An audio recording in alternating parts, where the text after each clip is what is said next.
I'm not much of a gamer. Yung last gaming console that I was able to play and own was the PlayStation 1. Ito pa yung first gen, not even the slim type. Ito pa yung makapal na type na PS. And then, never ako natutong mag PC gaming, mga Counter-Strike, Warcraft, Starcraft, whatever. Pero, nung nakita ko na nauso to, actually, nakita ko na to siguro 2-3 months ago. Ito yung Anbernic Retro Handheld Gaming Console, di ba? I ordered this from Shopee and yeah, ngayon ko lang siya makikita. Ina-unbox ko na siya, no? But yeah, yan siya. So, let's check this out. Hindi ko alam kung anong klaseng review yung magagawa ko rito since hindi nga ako gamer talaga. But yeah, samahan niyo ako sa video na to. Let's go!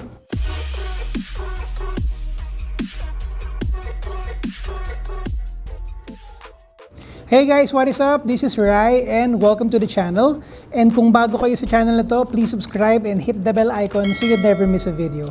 Follow me on all my socials, lahat yan nakalista sa description box. And to further help the channel out, please like, comment, and share. So eto nga, galing sa Game Extreme. Buksan na natin. Wala akong cutter na hawak dito. This is an epic fail of unboxing, unpacking of a package na galing sa Shopee. Subukan natin ng hindi ko magamit ng cutter. Just, brute strength. So, okay. Siguro fast forward ko na dun sa time na nabuksan ko na siya. Yun, okay. Alright. So, ito siya. You see it? So, it's the Anbernic Retro Gaming Console. Handheld Gaming Console. Model numbers RG35XX. Made in China. Color is gray. Ayan. So meron tayong gray, transparent white, tsaka transparent purple. Gray yung pinili ko kasi pinakamalapit siya rin sa aesthetic ng Game Boy, 'di ba? So ganun pa rin. I'm opening this mano-mano. Ayan. Okay. So, remove the sticker. Okay. May isa pa sa kabilang part. So, yun nga guys, no? Habang binubuksan ko to, magkukwento na rin ako sa inyo. So, hindi ako gamer per se. Kaya, please don't bash me. Ano tawag dito? Yung mga nausong games like Counter-Strike, Starcraft, Diablo, hindi ako marunong nun. Ang last na nilaro ko na parang Counter-Strike sa sa PlayStation pa. Yung nga, PlayStation 1, Medal of Honor. So, kung nalaro nyo yung Medal of Honor, comment down. Anong naalala nyo sa game na yon? Tapos, World War II kasi yun, di ba? Tapos, ano pang mga nilaro ko nun? Tony Hawk Pro Skater. Yung pareho, 1 and 2. Yan, mga naging favorites ko yan nung kabataan ko sa PlayStation. Yun. So, wala naman siyang kahit anong details dyan. Ito na yung unit. So, tignan muna natin kung ano yung mga nandito. So, meron tayong dalawang wipes. Wet and dry wipes. Panglinis. Meron tayong maliit na manual or instructional manual here. Tapos, meron tayong ano to? Uy, may anong tawag dito? Tempered glass. So, ako magkakabit nito. Sana makabit ko na maayos. Then, meron ditong maliit na box. Most likely, this is the cable. Ayan. Okay, so meron tayong Type A to Type C cable. Ayan. Ayan siya. So, ito na yung pinaka-unit. Okay. Yun. Yun, oh. Dapat pala nag 2 camera setup ako para meron akong dito, no, sa taas para kita yung pag-unboxing ko mismo. Ayan. So may cover. Cover pala to. So may foam siya. Galing So talagang protected yung unit habang nasa box siya. Ayan, oh. Sobrang retro guys, oh. Sobrang retro nung harapan pero sa likuran May makikita kang mga buttons, R1, R2, L2. Okay. So, ito yung parang controller ng PlayStation. Kasi nga nabasa ko na meron siyang mga PlayStation games, PlayStation 1 games. So, meron siyang L1, L2, R1, R2. So, left and right. Pwede. Ayan. Itong specific model na to, wala siyang joystick. Pero, yeah, meron siyang D-pad, may menu, may 4 na button dito. Standard naman yan. Tapos, select and start. Uy, maganda yung ng keypad, ha. Ano yung term? Tactile. Ayan. SD card. So, may SD card na siya dito na ilang gig to? 64 gig. So, may 64 gig siya naka-insert dyan. Alam ko meron pa akong spare na 128 sa bahay. So, I might try to figure out muna how this works para malaman ko kung magagamit ko ba yun. But yeah, meron tayong power switch here sa may left side. Tapos may R button or button na may letter R. So, basahin ko na lang dito. Ano ba yung R? Reset. Okay, so power key and then reset. So, meron tayong parang pang soft reset dyan. And then, volume rocker dito sa kabilang side. So, may volume rocker dito. Meron tayong HDMI port dito sa taas. Tapos, alright. So, meron tayong Type-C. Type-C port and then 3.5mm headphone jack. Nice. So, pwede mo siyang gamitin with the headphones, wired headphones. Meron pang gumagamit ng wired headphones naman siguro ngayon, no? Ang hindi ko alam if meron akong wired headphones na pwedeng gamitin dito.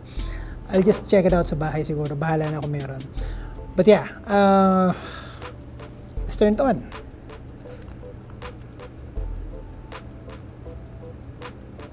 Yun. So, Bernic. Ano na? Yan na yung parang niya. Menu niya. Alright, so game rooms, favorites, history, search, settings. Siguro, switch ako ng camera angle. Alright, so ayan siya, guys. As you can see, saan hindi nag-glare. Ayan, so meron tayong game rooms, favorites, history, search, and settings. Ito natin yung settings. Ano ang pang choose? Yun. So, A, tama ba? Ito, A yung pang choose. Ang back is, yun. So, A yung pang choose, back is B. Okay. So, battery, shutdown, date and time, I/O test, yan. Yan yung mga nasa, settings natin. Search, history, favorites, and let's check out the game rooms. Okay, so very straightforward naman yung menu niya. Ayan siya, so nakalista, PS1 game, Vertical Arcade, CPS1 game, I don't know what that is, EPS2 game, CPS3 game, Neo Geo, FB Neo game, Mame game, I don't know what this is. Okay, Game Boy Advance, meron tayo dito. NES, family computer yan. SNES, ano to, Sega, Sega Master System. Hindi ako familiar dyan. MD, 16-bit game. Game Boy Color, Game Boy, PCE, NGPC, GG Game. Hindi ko na alam yung iba, guys. So, let's just siguro try one. Uy, okay. So, meron tayong mga PS1 game, Bloody Roar, Bomberman World, Brave Fencer Musashi, Capcom vs. SNK. Sorry. Castlevania, Colony Wars, Crash Bandicoot, Dino Crisis, Shucks, sobrang nostalgic. Alam mo yung naalala ko yung kabataan ko. Twisted Metal, Shucks, sobrang daming games. So, sige. Silip pa tayo mabilis. Ano ba yung CPS1? Hindi ko alam ito CPS1 na to eh. Pero mga old school games na siya, oh. Nice. CPS3 games.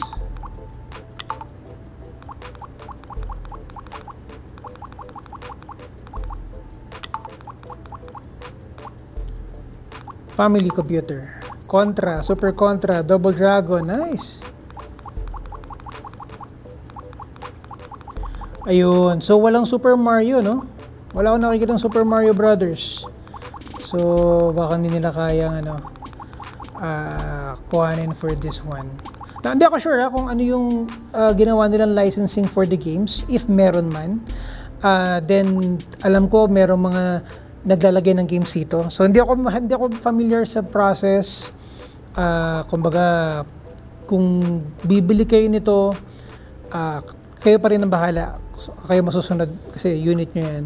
Kung nakabili na kayo and may experience kayo in owning this specific model, comment down tips. Comment down your general tips for me and for others na makakanood ditong video na to. Sige, Tekken 3 tayo. Tignan natin kung kaya ko siyang laruin sa ganitong kaliit. Ayan. Namco Presents. Ito gusto ko pa panoorin to.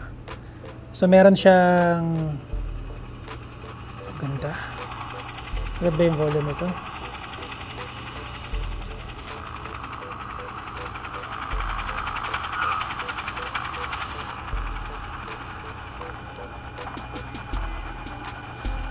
Heihachi Mishima.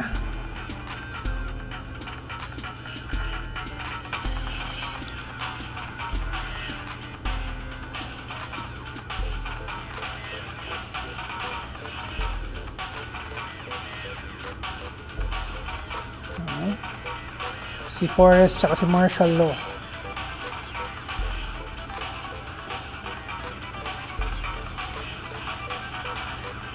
Si King.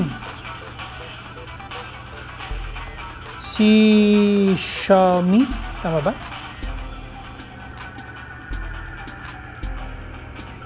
Ito yung Spy Sisters. Si Nina. Ayan, si Jackie Chan. Lei Wulong. Oy, si Yoshimitsu.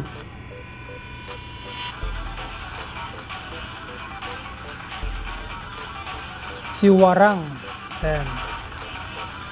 Eddie Gordo.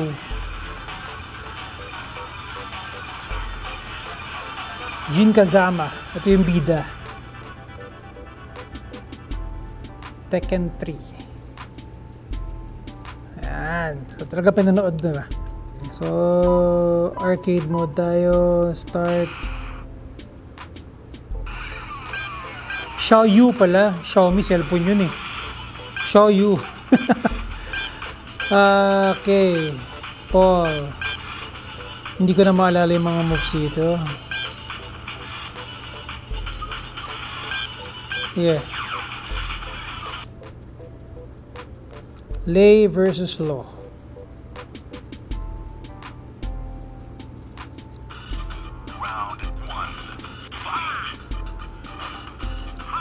You know.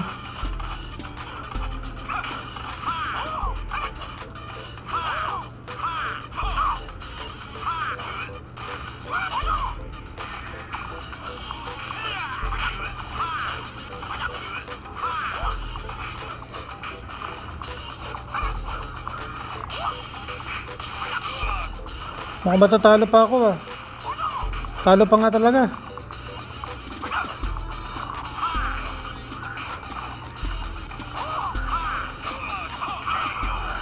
Kalahin mo nanalo pa ako no.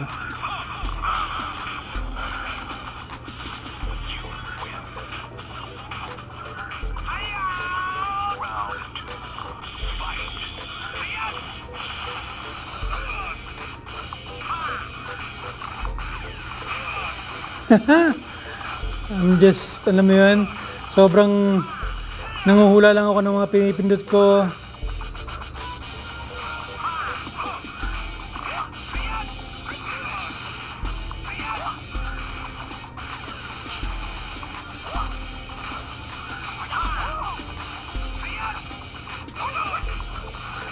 So, nakuha ko na yung higa. Hindi ko na maalala ko isunod.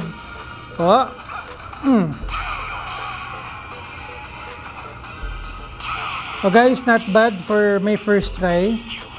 Hindi ko na maalala yung mga controls, pero nanalo ako sa stage 1 ko against Forest Flow.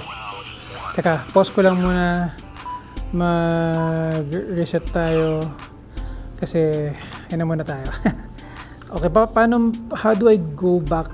How do I go back menu? Ayun, exit game. So pwede ako okay. Menu, exit game. Loading siya ulit. Okay. I get it. Kahit pa paano. Okay, so settings. Tingnan natin yung mga nandito. So meron tayo ditong button sound. Pwede kong patayin yan. Pwede nga ba? Pwede. Yun. So nawala na siya. Yun. Tapos brightness. So currently nasa level 4. Okay na yan. Level 4. May firmware switch OS. What does that mean? So sige, hindi ko muna explore yan. I'll just research some more kasi first time ko nga buksan to. But yeah, comment down yung mga, especially yung mga nakalaro nito. I understand ilang months sa market tong Anbernic model na to. Comment down your opinions about this. Pati yung mga tips nyo na rin sa akin on paano ko ma-maximize to.